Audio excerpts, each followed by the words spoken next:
Señor Jesús, bendecimos tu nombre. Gracias, Señor, porque desde el último domingo de noviembre del año pasado, tú has permitido que ininterrumpidamente nosotros estemos congregados desde este lugar y transmitiendo también. Queremos agradecerte por ello. Nunca en pandemia dejamos de transmitir un día. Es más, fue cuando más transmitimos, fue cuando más hacíamos esfuerzos. Y ahora que estamos empezando una vida post pandemia, que hay muchos lugares abiertos, yo te quiero agradecer y bendecir a cada una de las personas que hacen posible que este servicio presencial y virtual llegue y que son partícipes contigo de la obra que tú quieres hacer. Los honramos, los bendecimos y te pedimos, Señor, que te acuerdes de esta ofrenda en función de cada uno de ellos.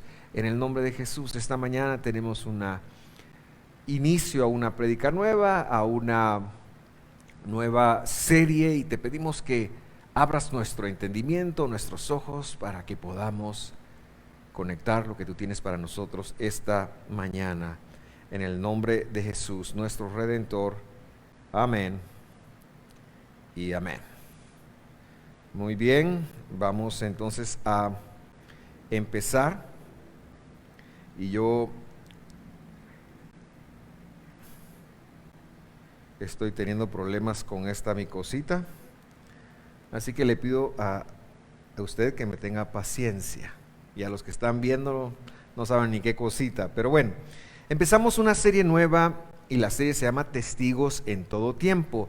Volvemos después de estar en citas y en tiempos del Señor muy importantes. Volvemos entonces al estudio de la comunidad que dio origen a todo, la comunidad de Hechos. Se conoce como iglesia, pero todavía no era una institución como tal, sino que la palabra iglesia en el Nuevo Testamento encierra el círculo de aquellos que son llamados por el nombre del Señor, y es una palabra que significa lo mismo que Israel. Y entonces, si usted recordará, habíamos hablado en la última serie de Hechos, de las sendas antiguas, y estudiamos todo el capítulo 7 de los Hechos, y predicamos un poquito acerca del martirio de Esteban, y bueno, tuvimos algunas conexiones importantes allí, y hoy vamos a avanzar hacia el capítulo 8, si usted tiene su Biblia, si usted es de los que hace apuntes, para que sepa que vamos a estar algunos domingos estacionados en el capítulo 8 de Hechos, y el tema de hoy es viviendo épocas difíciles. Y la verdad es de que cuando hablamos de épocas difíciles es un poquito complicado, porque todo el mundo piensa que antes fue mejor, que nunca fue tan difícil como estamos viviéndolo o pasándola hoy. Y la verdad es que cada época trae sus propios retos.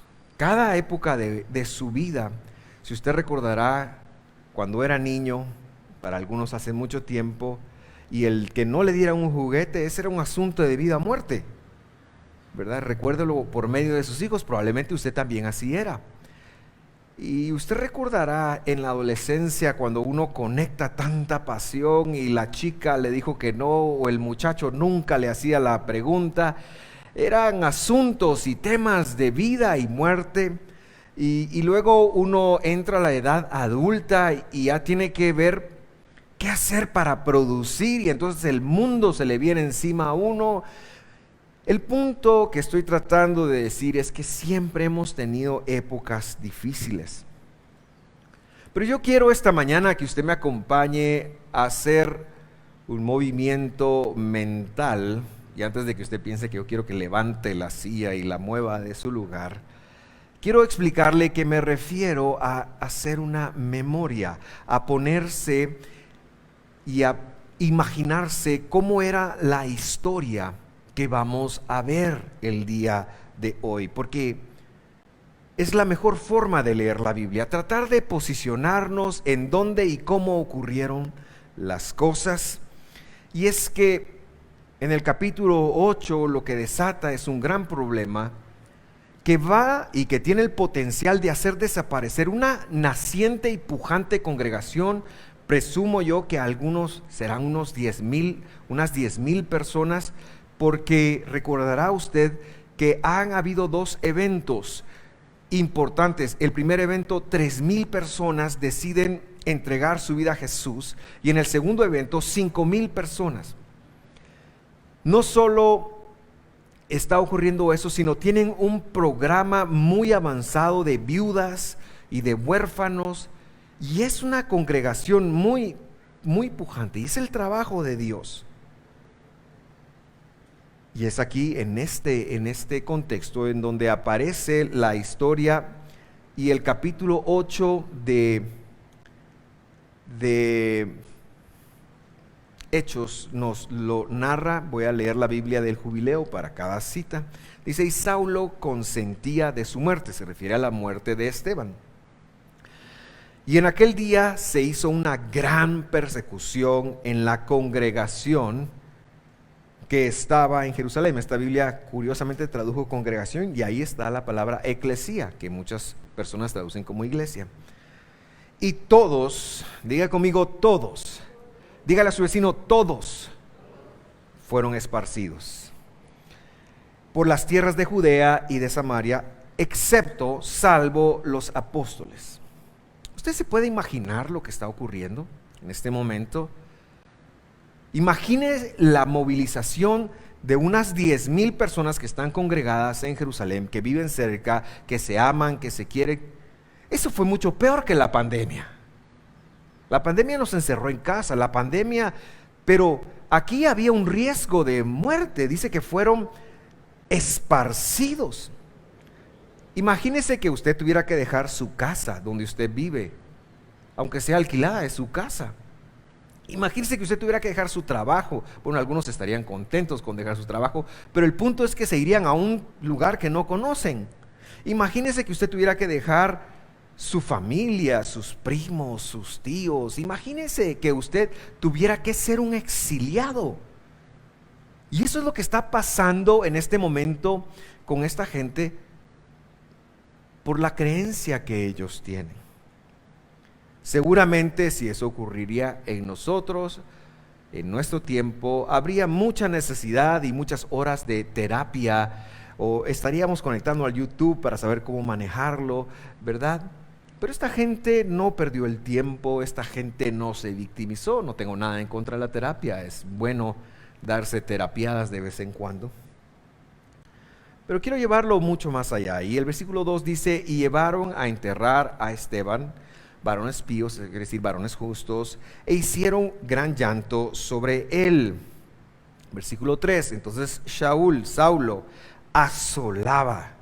Y eso no es que permitía que le diera el sol, sino eso quiere decir que acechaba la iglesia, la congregación. No era el templo, sino eran las personas entrando por las casas. Mire qué abusivo y trayendo hombres y mujeres, los entregaba a la cárcel. Seguramente esto es lo que provoca el exilio del versículo 1. Ese Saulo que muy efectivamente hacía su trabajo de perseguir, y muy efectivamente hacía su trabajo de ser un ingrato. Años después, este mismo Saulo reflexiona al respecto, y cuando está escribiendo, más o menos esto ocurrió en el año 30 de nuestra época, y unos 18 años después, Pablo está haciendo una carta, la primera que escribe, la carta a los Gálatas. Es una carta maravillosa, es una carta impresionante, es una carta que estudiarla en su idioma original me bendijo tanto, y yo lo motivo a usted que lo estudie son 31 estudios, 32 estudios de Gálatas que hemos tenido, están en nuestro canal de YouTube. Y bueno, yo sí me puedo dar comerciales porque sí puedo, ¿verdad? Pero cualquier comercial de cualquier otra empresa aquí nos tendría que pagar derechos reservados. Años después, Pablo en Gálatas dice lo siguiente, en el versículo 13 del capítulo 1, porque ya habéis oído acerca de mi conducta en otro tiempo en el judaísmo, y por judaísmo él se refiere a un movimiento no religioso, sino a un movimiento político, porque él tenía el aval de los sacerdotes, que eran saduceos, que eran un grupo político, no eran tanto religioso, era un grupo político que se beneficiaban y que estaban apoyados por el invasor romano. Entonces ellos tenían la ley de su lado, y Pablo, que era fariseo, cosa curiosa, se asoció con los saduceos para perseguir sobremanera la congregación de Dios. Y no solo para perseguirla, dice, para destruirla. Entonces podemos ver, ¿por qué lo cito? Porque yo quiero que usted se ponga en la posición de los perseguidos, en la posición de gente que realmente están viviendo tiempos difíciles, probablemente mucho más de lo que nosotros podemos relacionarnos con ellos, pero que podemos hacer la relación, valga la redundancia, de que también esto se aplica para nuestros propios tiempos difíciles, para los problemas y situaciones que enfrentamos el día de hoy. Así que Pablo dice que la destruía y aprovechaba en el judaísmo, es decir, aventajaba en el judaísmo sobre muchos de mis iguales de mi nación, y por eso le digo a usted que era más político que religioso, siendo mucho más celoso que todos de las tradiciones de mis padres. Él estaba pensando que servía a Dios persiguiendo la obra, y usted sabe, Jesús lo tuvo que bajar. Y muchos dicen del caballo, y de ahí viene la frase del caballo, pero la Biblia no dice eso, por eso hay que leerla detenidamente. La Biblia no dice que era caballo, la Biblia lo que dice es que se cayó. Pero ese es otro punto. Volvamos a Hechos, versículo 4. Pero los que fueron esparcidos, perseguidos, intentados de destruir, pasaban por la tierra anunciando la palabra del evangelio. Y ya dice qué tierra, ya lo ha dicho que es Judea, fuera de Jerusalén, y Samaria. Y que esta declaración me parece a mí una declaración por demás impresionante. Y yo quiero plantearle dos preguntas como resultado de la misma. Número 1, ¿qué hubiera hecho usted? ¿Qué haría usted hoy si por su creencia en Jesús, si por su fe confesa en Jesús, usted tuviera que ser exilado o exiliado de su casa, de su trabajo y quizás también de sus familiares? ¿Cómo reaccionaría usted a una situación en donde tiene que salir por la noche porque lo están persiguiendo? Yo no sé si alguna vez lo ha perseguido a usted. A mí una vez me persiguió la policía. Andaba yo con placas gringas en un carrito en los años 90 y me vio un policía y me empezó a perseguir, y yo me empecé a tratar de escabir hasta que atropellé a alguien. Ahí sí me tuve que parar. Pero eso es otra historia. Gracias a Dios está vivo. Bueno, sobrevivió el atropello. Algo siniestro, ¿verdad? Pero la sensación de persecución, la sensación de que hay alguien que está en contra de usted por lo que usted cree, por lo que usted piensa acerca de Jesús, ¿cómo la manejaría usted? ¿Sería usted de los que claudicaría y diría, no creo más en eso? ¿O sería usted de los que dijera, Dios mío, ¿por qué me abandonaste, Señor, si yo soy tu siervo? ¿Por qué enfrento tanta cosa? ¿Por qué tengo un marido o una mujer así en casa? ¿Por qué me tengo problemas? Si yo te sirvo, Señor, si tú sabes, yo voy a la iglesia, yo ofrendo. Señor, ¿qué está pasando? ¿Qué te pasa? No eres justo. La otra pregunta que yo tengo para ustedes es que si la propagación del Evangelio de Jesucristo dependiera de nosotros, y esta pregunta es retórica porque solo quiero que la analice, me da miedo que me dé la respuesta. Si dependiera de nosotros el anuncio del Evangelio bajo tales circunstancias, ¿qué le hubiera pasado al Evangelio? ¿Hubiera sobrevivido el Evangelio? Y por favor, la mejor forma de contestarse eso es para su corazón y de una forma muy privada, pero sea honesto. Tengo más preguntas que respuestas. En mi caso, yo sí hubiera sido de los que toman la actitud de: Señor, ¿por qué? Si yo te sirvo, si yo estudio tu palabra y si yo hago, y le hubiera puesto a Dios mi paleta de buenas obras y de mandamientos que cumplo, y le hubiera reclamado y le hubiera dicho, siendo honesto. Y la verdad es que esto me ha generado más preguntas que respuestas durante esta semana. La prédica la estudié hace unas 2-3 semanas, la escribí, pero esta semana la he estado repasando porque, como le decía al principio, es importante ponerse en el contexto, en la historia de los que lo vivieron. ¿Por qué lo harían? ¿Cuál era su motivación para hacer lo que hicieron? ¿Qué puedo aprender yo de ellos? Pero algo que me queda en el corazón es qué alto me pusieron el estándar que yo debo de dar. Dos cosas me aclaro. Número 1,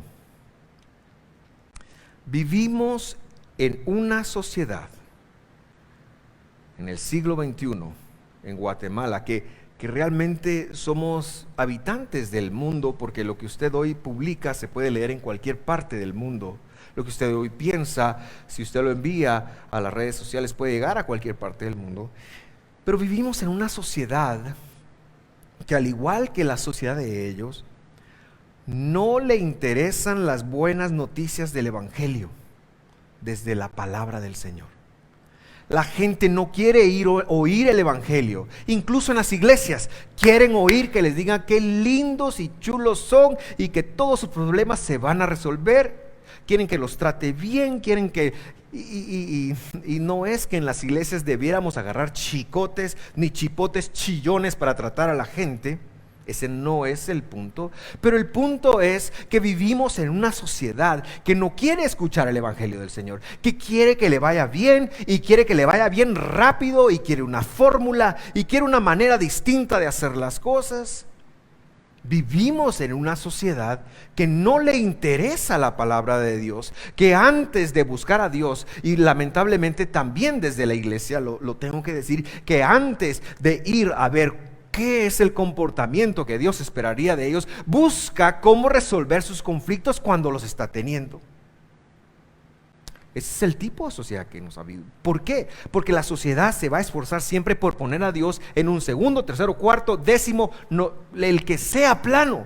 Pero hoy seguimos y probablemente en las primeras semanas de la pandemia era así como: necesito buscar a Dios, porque nos sentíamos un poquito perdidos. Luego se pasó y a la gente le pasó, y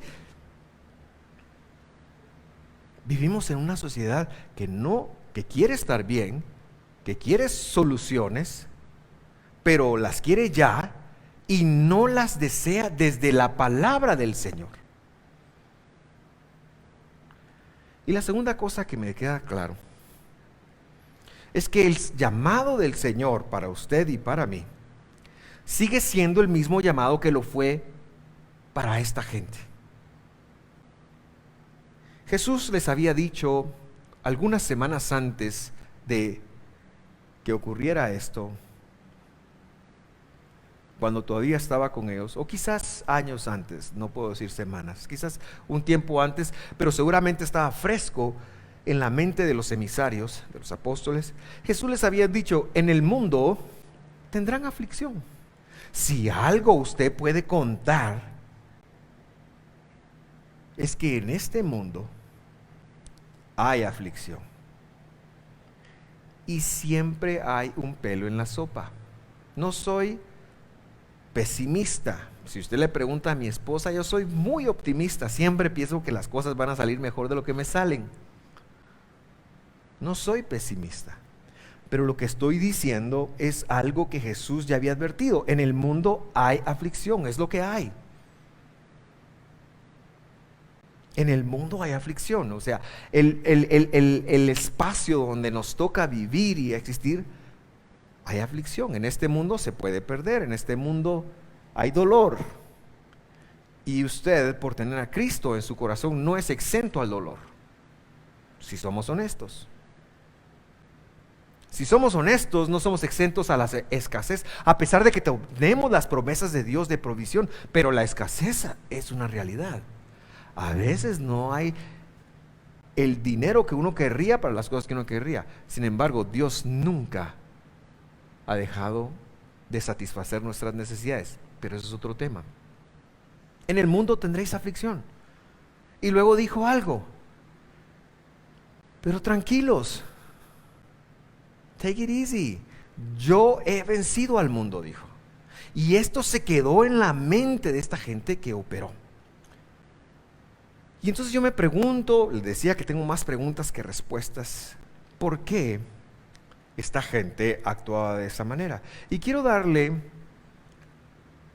una perspectiva paradigmática. Era que chilero soy yo, apáchele un ojo a su vecino, dígale paradigmático. Un paradigma es una forma de ver las cosas, es lo que es. Quiero darle una forma de ver las cosas. Romanos, capítulo, ¿ya le apareció ahí? A mí todavía no apareció ahí. Voy a ir a leer acá. Ahí está. Humana cosa digo, es decir, estoy hablando, dice Pablo, en términos humanos, por la flaqueza de vuestra carne. Pablo le está hablando ¿a quién le está hablando? Le está hablando a una congregación que está en Roma, probablemente en la década de los 60. Pablo le está hablando a una congregación que está atravesando algunas dificultades. No voy a entrar a cuáles porque son muy interesantes, pero él está diciendo, miren muchachos, ustedes son humanos, que no se les olvide. Y luego les dice, perdón Mao, me voy a salir, pero es que no tengo Biblia aquí. Humana cosa les digo, por la flaqueza de vuestra carne, que como para iniquidad presentasteis vuestros miembros para servir a la inmundicia y a la iniquidad. Está hablando de la vida antes de conocer a Jesús. Cuando uno no conoce a Jesús, y es que la salvación solamente, y no nos cansaremos de decirlo, no hay salvación por cumplimiento de mandamientos ni por portarse bien de ninguna manera. La salvación está en Jesús únicamente. Jesús es el camino, la verdad y la vida. No hay otro camino. Jesús es todo, hermanos. Y entonces, cuando somos salvos por Jesús, antes de ser conocidos, nuestra flaqueza humana, nuestra corrupción humana, era como operábamos. Lo triste sería que siguiéramos operando desde esa plataforma, que siguiéramos viviendo de esa plataforma, pero es más triste porque muchas veces nuestra naturaleza caída se sigue yendo hacia el lugar. Y nos pasa a todos. Pero luego dice Pablo, así ahora es para santidad, para que presenten sus miembros para servir a la justicia. Versículo 20. Porque antes eran esclavos del pecado. Si el que no conoce a Jesús, a mí no me importa si tiene el título más grande, pero el que no ha hecho Jesús su Salvador, a mí no me importa si es evangélico, si cualquier otra religión, el que no ha hecho a Jesús su Señor, y eso es importante que lo conectemos. No hay que tener a Jesús, tenerlo como amigo no te salva, ojo. Tenerlo como un conocido no te salva, saber que es Dios no te salva. La salvación viene cuando usted confiesa que Jesús es el Señor. Pero confesar que Jesús es el Señor no es un meramente palabras que yo saco de mi boca. Confesar que Jesús es el Señor es estar dispuesto a someterme al señorío de Jesús. Porque siendo antes esclavos del pecado, dice, ahora habéis sido hechos esclavos de la justicia. Y hay dos conceptos que a nosotros, viviendo en el siglo XXI, es muy difícil que los comprendamos, pero que si vamos a entender la Biblia, más nos vale que nos aclaremos. Número uno, el concepto de un rey absoluto. Nosotros hoy salimos a la calle y cualquiera hace un chiste del presidente, cualquiera se levanta contra cualquier rey humano y podemos hablar de cualquier rey humano y no hay mayores consecuencias. Los que son un poquito más antiguos y tal vez vivimos un poquito la década de los 80 y de los 70, se recordarán que uno se cuidaba más con quien hablaba. En la cuadra de mi casa, donde mis padres, mi padre todavía vive, encontraron un reducto guerrillero, para la gloria de Dios. Y estuvieron los soldaditos ahí bastante tiempo. Mi punto es que nos cuesta identificar, nos cuesta entender qué es un rey. Porque para nosotros no hemos vivido bajo el reinado de un hombre. ¿Qué es un rey absoluto? No lo podemos entender porque vamos a votar cada 4 años y aunque nuestra democracia esté como esté, no me voy a meter a dar cada 4 años se cambia el chofer del carro, que se llama gobierno. Y tenemos algunas instituciones que nos defienden del gobierno y bueno, pero nunca hemos vivido ante la relación de alguien que sea nuestro dueño. Estoy hablando de un humano y que nos diga qué hacer. Nunca lo hemos vivido. Por eso, cuando la Escritura habla de siendo esclavos del pecado, ahora somos esclavos de la justicia, nos es difícil entender que cuando existe un rey, alguien que esclaviza, no anda pidiendo opiniones, no anda pidiendo permisos, solo anda dando órdenes y la gente tiene que hacerlos. Es más, cuando en nuestro vecino país de El Salvador está pasando lo que está pasando, con un poquito de lo que está haciendo el presidente allá, todo el mundo decimos cuidado. Ahora no estoy diciendo que sea bueno eso, pero lo que sí estoy diciendo es que la relación que la Escritura hace es de un rey. Dios es rey y a nosotros nos cuesta entenderlo. Y el otro concepto que nos cuesta entender es el concepto de esclavos. En Guatemala, la esclavitud se abolió el 24 de abril de 1824. Estamos a 3 años de los 200 años de la abolición de la esclavitud en Guatemala. Es ilegal esclavizar. Hay gente que lo hace, pero no vivimos una esclavitud como se vivía en el tiempo bíblico para que nosotros pudiéramos entender que cuando la Biblia nos dice que ahora somos esclavos de la justicia, ¿a qué se refiere? Y es que la idea de Dios, el paradigma que sí vivía esta gente, era que ellos no cuestionaban las órdenes de Dios. Y alguna vez Jesús dio un ejemplo.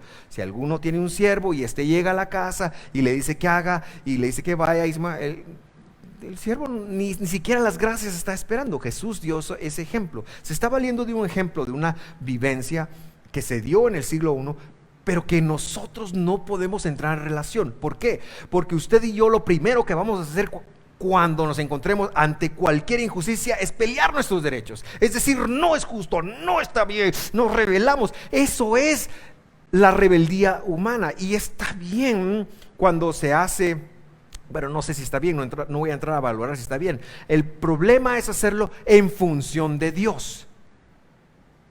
Y muchas veces vivimos nuestra fe en una rebeldía y Dios, la relación correcta. Mire, hermano, de verdad, antes que amigo y antes que padre, me atrevo a decirlo, estando a unos 3 días o 2 días del mes del Padre y siendo yo padre, pero la relación correcta con Dios, porque es la promesa que Él dio, era que nosotros seríamos su pueblo y Él sería nuestro Dios. La relación correcta con Dios, para después entender que es Padre, que es amigo, que es Salvador, que es todo lo demás, es entender que Él es Rey y nosotros sus esclavos. Eso fue el contrato que usted firmó cuando confesó a Jesús como su Salvador. Y eso fue el contrato que esta gente firmó cuando confesaron a Jesús como su Salvador. Eso es lo que estoy tratando de decir. Entonces, para ir aterrizando, hoy no vi ninguna bandera, así que no sé ni cuánto tiempo llevo. Ya me sacaron la tarjeta roja, ya me voy. Pero déjeme aterrizar el punto. viviendo en tiempos difíciles. Pues yo no la vi, tal vez me la mostraron, pero yo no la vi. La verdad es que estoy predicando bien o no. Va, gracias. Gracias, Wicho, sos el único que... Pues, usted fue, ok. Óigame, porque lo quiero aterrizar aquí. ¿Cómo vivimos en tiempos difíciles nosotros? La mayoría de creyentes, no voy a decir creyentes, la mayoría de personas meten las cañas, meten las patas, sus errores, su ignorancia de la Escritura, los lleva a tener problemas. La Escritura, la Torá del Señor, la ley del Señor fue dada para que tuviéramos éxito, para evaluar qué es pecado y qué no lo es. Y Dios la dio. La mayoría de personas, por el desconocimiento o rebeldía a la palabra del Señor, se meten en clavos, se meten en problemas, se meten en vicisitudes. Y después de ello empiezan a buscar a Dios. No es así. No buscamos a Dios cuando estamos bien fregados, bien clavados en problema. Es muy fácil buscar a Dios cuando a uno se lo está llevando el río, porque no hay otra opción. Entonces, la mayoría de problemas que nosotros vivimos son el resultado de nuestra ignorancia o rebeldía de la palabra del Señor. Ahí buscamos a Dios. Dios es misericordioso y Él obrará y Él hace lo que tiene que hacer. A veces encontramos, a veces no. Pero es más o menos el paradigma, la mentalidad de las personas. Cuando tenemos problemas, vamos a Dios. Algunos otros buscan sobre todo el estar bien y la comodidad. No estoy en contra de estar bien. Esta gente, y este es el punto central del mensaje, esta gente buscaba el reinado y gobierno de Dios sobre sus vidas, y eso era lo que les traía problemas. El buscar a Dios, el ser testigos de Dios, el compartir su vida con Dios, eso fue lo que les trajo problemas. Pero eso no los desanimó, eso no los desmotivó, porque Jesús les había dicho: en el mundo van a tener aflicción. Y lo que hicieron fue que cuando los sacaron de sus casas, que cuando los sacaron de sus trabajos, empezaron a caminar, y a donde quiera que iban, llevaban un mensaje, y solo un mensaje: solo Cristo salva, solo Jesús salva. Era el mensaje de sus vidas. No les preocupaba estar bien. Quiero decirle, mi querido hermano, que cuando nos ocupamos en tratar de estar bien, únicamente no lo vamos a hacer. Pero cuando nos ocupamos del mensaje de Dios, Dios va a mover las cosas. Cuando nos ocupamos de las cosas de Dios, Dios va a mover las cosas para que nuestra vida avance. El punto es muy sencillo, especialmente la predicación de su palabra, especialmente la predicación de las buenas nuevas del Evangelio. El punto es muy sencillo. Como creyentes estamos acostumbrados a venir a buscar a Dios para que nos ayude. Pero esta gente no lo hacía así. Esta gente buscaba a Dios para llenarse de Dios, para tener que compartir con los demás de Dios. Y Dios se ocupaba de sus cosas. Esto es congruente con la mentalidad de la Biblia. Buscad primeramente el reino de Dios y su justicia, y todas las cosas os serán añadidas. El Señor es mi pastor, nada me faltará. Pero el Señor es mi pastor, no se nos olvida mi pastor, nada nos faltará. Queremos que por magia o por ósmosis la cosa se nos arregle. Pero no, el Señor es mi pastor. Y los pastores a las ovejas, del ejemplo ese, del ejemplo del Salmo 23, tenían un trato, tenían una vara, tenían un cayado, tenían un aceite. Y las ovejas tienen muy mala visión. Las ovejas, las que hacen me refiero a esas, tienen muy mala visión, no pueden distinguir el peligro. Pueden estar a la par de un peñasco y no distinguen el peligro, y por eso el pastor les jala del cuello, y aunque les duela y aleguen, pero el pastor las anda cuidando. Ciertamente el bien y la misericordia me seguirán todos los días de mi vida. ¿Quiere usted arreglar su vida de verdad? ¿Quiere que le vaya mejor? Conviértase en un testigo de Jesús. Hable del Evangelio. Hable del Evangelio. En lugar de estar hablando tonteras, por el amor de Dios, hablemos del Evangelio. Hablemos de la cruz. Hablemos de la resurrección del Mesías. Hablemos de la vida eterna. Hablemos de la condición humana. Hable del Evangelio, mi querido hermano. Esto fue la que esta gente conectó y se enfrentaron a un sistema religioso tan cerrado, tan estricto, que aunque sí se basaba en la ley del Señor, se habían perdido en mandamientos de hombres. Y Jesús venía a hacer lo correcto. Esta gente se metió en problemas por servir a Dios, pero no le importó. El resto, mis queridos hermanos, es historia. Vamos a orar. Viva los tiempos difíciles siendo un testigo de Dios, y Dios se va a ocupar. Dios se va a ocupar. A veces no queremos soltar hasta que estemos seguros que, pero la fidelidad de Dios nos invita a confiar en Él, a poner nuestra confianza en Él. ¿Por qué? Porque de todas maneras estamos en sus manos. De todas maneras dependemos de Él, y va a pasar lo que Él quiera que pase. Padre que estás en los cielos, yo quiero darte gracias por habernos dado el Evangelio, Señor,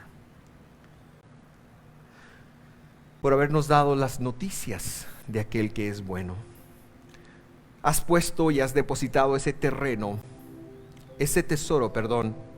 has depositado este tesoro en vasos de barro, nosotros. Ayúdanos a ser vasos de honra. Ayúdanos a entender, Señor, que lo que va dentro de esos vasos es el Evangelio y no mi bienestar, mi orgullo o lo que sea. Ayúdanos a conectar la necesidad que tenemos de depender de ti. ¿Cómo solventaba esta gente, Señor, sus problemas? Hablando de ti. ¿Por qué? Porque tú eres la respuesta, Señor Jesús. Tú eres la respuesta. Tú eres la respuesta para todo. Pero nosotros no podremos callar, no podremos dejar de hablar lo que hemos visto y lo que hemos oído. Y los que estamos acá y los que están allá pueden ser testigos de que lo que hemos visto y lo que hemos oído es que el Dios Todopoderoso, el Jehová de los ejércitos, se tomó la forma de un hombre, se humilló a sí mismo y vino a dar su vida por nosotros. Murió en un madero como morían los criminales, no porque hubiera hecho algo malo, sino porque estaba portando en sí el pecado de cada uno de nosotros. Y después de eso, Él resucitó y empezó a encomendar a sus emisarios para que fueran los portavoces del llamamiento que Él haría por más de 20 siglos. Y por más de 20 siglos, tú has llamado. Y ese es el Evangelio, y esa es nuestra creencia, y sobre eso estamos parados firmes. Ayúdanos, Señor, a hacer esa transición para dejar de ubicarnos o de enfocarnos solamente en lo que no tenemos o en nuestros problemas, y ser esclavos de la justicia, ser siervos del Dios Altísimo. Ser los siervos del Dios Altísimo. Y donde vaya y donde esté y cómo esté, que yo pueda dar testimonio. Ayuda a la gente que está acá, donde estén, a dar testimonio, a hablar a otros de Jesús, a hacerlo con sus vidas, a hacerlo con sus palabras. Por eso, Señor, entendemos perfectamente el llamado tuyo a la santidad. Por eso, Señor, aceptamos perfectamente el llamado tuyo a la santidad, Señor, porque no podríamos hacerlo si nuestros vasos están sucios. Ayúdanos a ser santos de la misma manera, y ayúdanos a ser justos y a vivir esos tiempos difíciles que nos tocan vivir ahora. Ayúdanos a vivir de una manera que representemos al Rey de Reyes y Señor de Señores. En el nombre de Jesús. Si tú nunca has entregado tu vida a Jesús, hoy queremos hablarte. Yo lo he mencionado, ahí donde tú estás, yo te invito a hacer esta oración conmigo. Una oración es una petición, es un diálogo pero esta es un requerimiento de misericordia. Yo te invito a hacerla conmigo y a decirle: Señor Jesús, yo reconozco mi condición, reconozco que necesito un Salvador, que no me puedo salvar por mis buenos actos, por mi justicia propia, por mi apellido, ni por nada de lo que yo soy, porque soy un humano corruptible. Pero Señor, ayúdame a reconocer eso en mi vida. Necesito un Salvador. Por favor, sé mi Salvador. Yo quiero confesar esta mañana que tú has descendido en carne, que tú moriste por mí y resucitaste 3 días después, y hoy estás sentado en la majestad, siendo mi Dios. Yo quiero que seas mi Dios. Dile a Jesús: yo quiero que seas mi Dios. En el nombre de Jesús. En el nombre de Jesús.